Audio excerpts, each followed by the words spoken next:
여러분, 아침에 의자에서 일어나실 때 무릎에 힘이 빠지고 허벅지가 무겁게 느껴진 적 있으십니까? 그 순간에도 여러분의 근육은 조용히 사라지고 있다는 사실을 아셔야 합니다.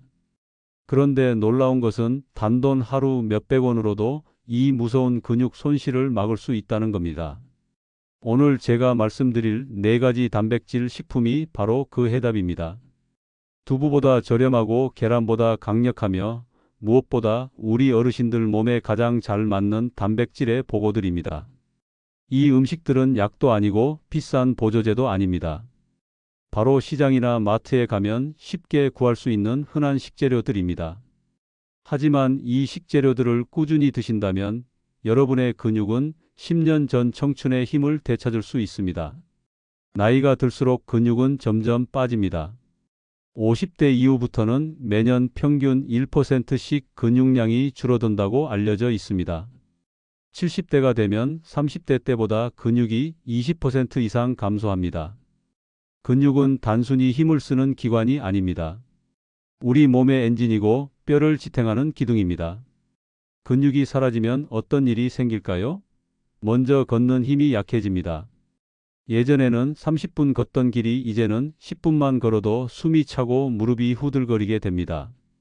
한번 넘어지면 쉽게 뼈가 부러지고 뼈가 부러지면 자리에 눕게 되고 누워있는 시간이 길어질수록 근육은 더 빠르게 줄어듭니다.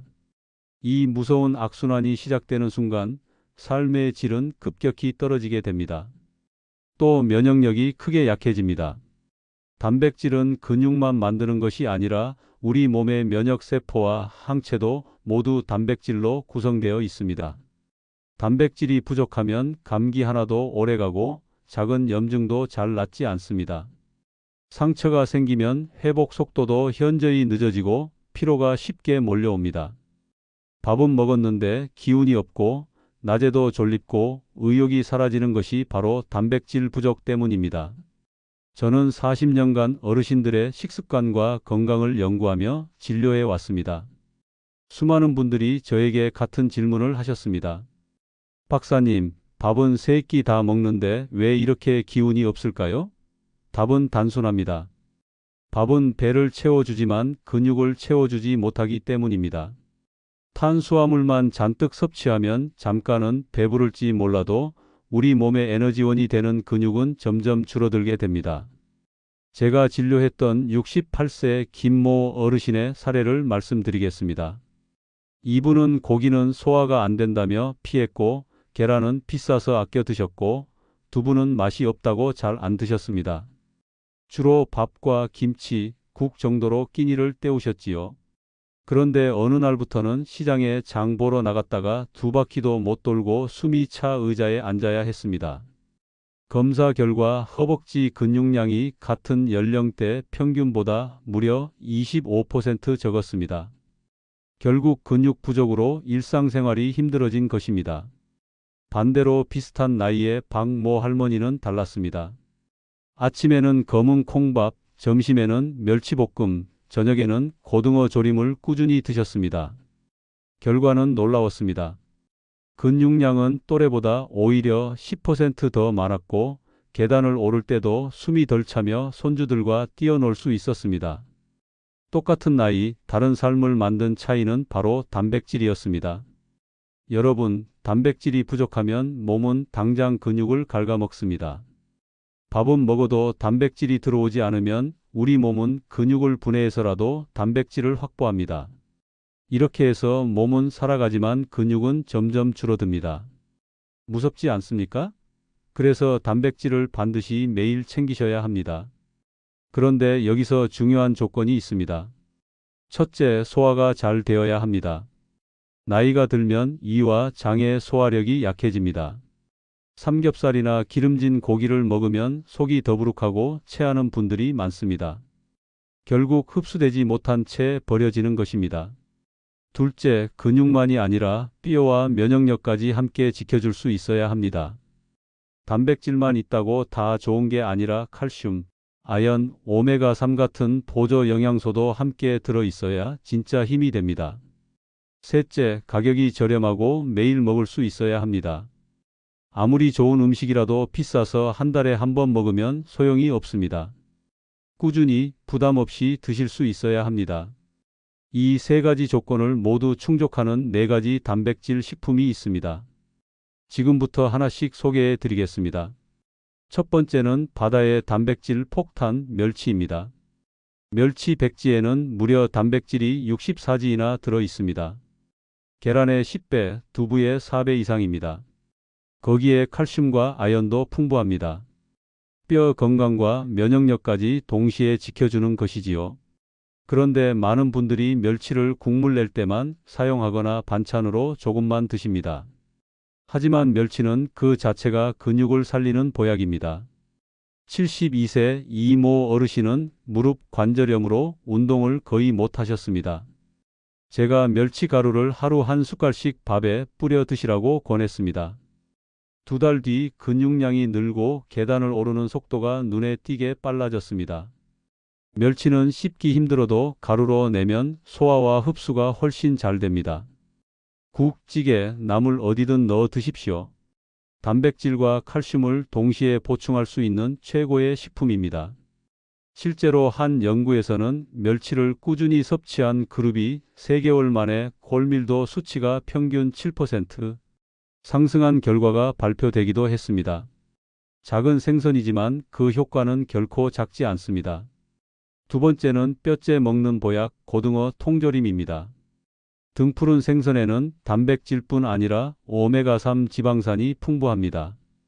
오메가3는 혈관을 청소하고 뇌세포를 지켜 기억력 저하를 막아줍니다. 그런데 통조림 고등어의 진짜 장점은 뼈째 먹을 수 있다는 겁니다. 고등어는 통조림을 만드는 과정에서 고압 증기로 익히기 때문에 딱딱하던 뼈가 부드러워져 그냥 씹어 삼킬 수 있습니다. 그 안에는 칼슘이 가득합니다. 단백질과 칼슘을 동시에 먹을 수 있는 완전 식품이지요. 제가 권해드린 70대 어르신 한 분은 통조림 고등어 김치찌개를 일주일에 2번 드셨습니다. 2달 뒤 걷는 속도가 빨라지고 기억력이 또렷해졌다고 말씀하셨습니다. 조리도 간단합니다.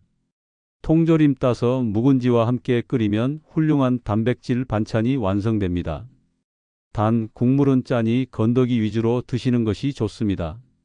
또 기름이 많은 부위는 위에 부담이 될 수 있으니 꼭 채소와 함께 조리해 균형을 맞추시길 권합니다.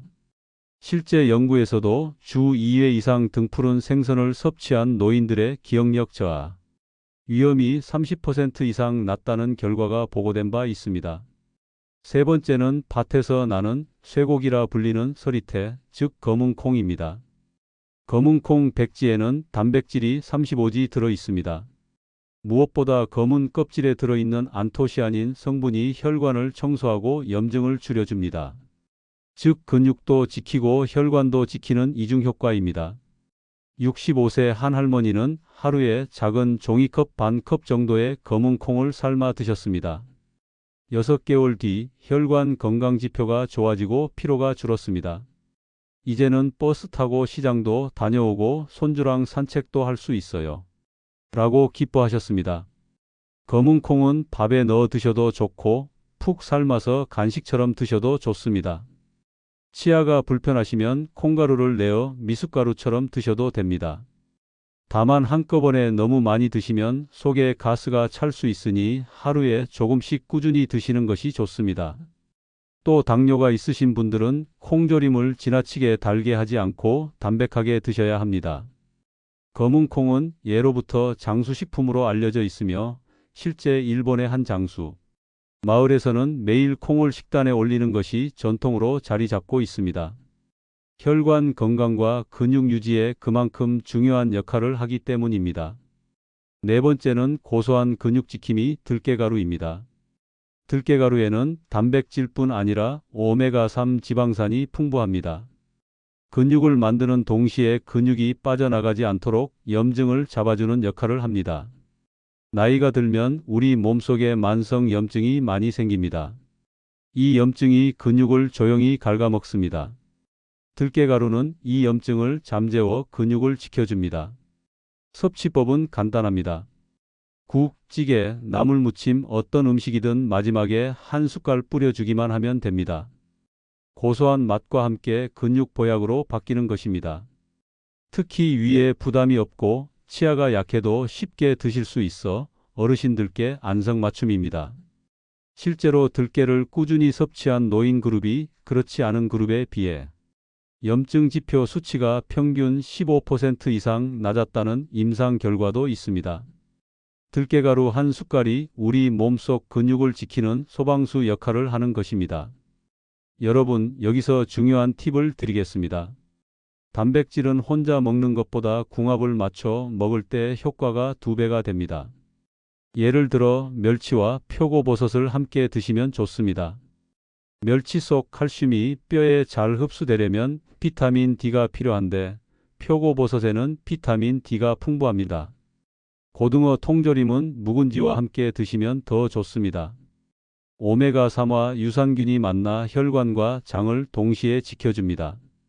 검은 콩은 현미와 함께 드시는 게 이상적입니다. 콩에 부족한 아미노산을 현미가 채워주어 완전 단백질이 됩니다. 반대로 나쁜 궁합도 있습니다.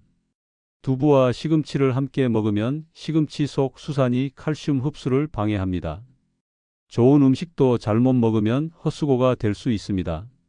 그리고 무엇보다 간은 항상 싱겁게 하셔야 합니다. 짜게 드시면 아무리 좋은 단백질도 해로워질 수 있습니다. 여러분, 오늘 제가 말씀드린 4가지 단백질 최강자 기억하시지요?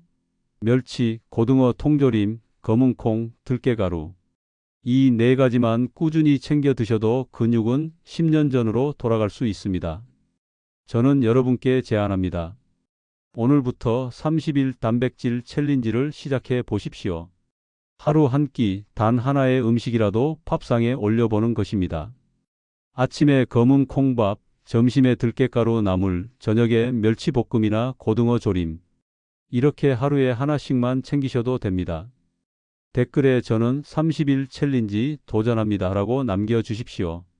함께 도전하는 분들이 많아질수록 서로 응원하며 지켜낼 힘도 커집니다. 30일이 지나면 여러분은 어떤 변화를 느끼실까요? 계단 오를 때 덜 숨차고 손주와 산책할 때 발걸음이 가벼워지고 아침에 눈을 뜰 때 몸이 한결 상쾌해질 것입니다. 작은 변화가 쌓여 큰 기적을 만드는 순간을 꼭 경험하시길 바랍니다. 여러분, 근육은 나이를 탓하지 않습니다. 우리가 오늘 무엇을 먹느냐에 따라 내일의 근육은 달라집니다. 어제의 식탁이 오늘의 몸을 만들었듯 오늘의 식탁이 내일의 몸을 만듭니다. 늦었다고 생각하는 지금이 가장 빠른 때입니다. 50대, 60대, 심지어 70대, 80대도 근육은 다시 살아납니다. 단백질은 약보다 먼저 챙겨야 할 보약입니다. 근육이 살아야 인생이 삽니다. 지금부터라도 시작하십시오. 나이는 숫자에 불과합니다. 여러분의 근육은 반드시 보답할 것입니다. 저는 언제나 여러분의 건강한 청춘을 응원하겠습니다. 감사합니다.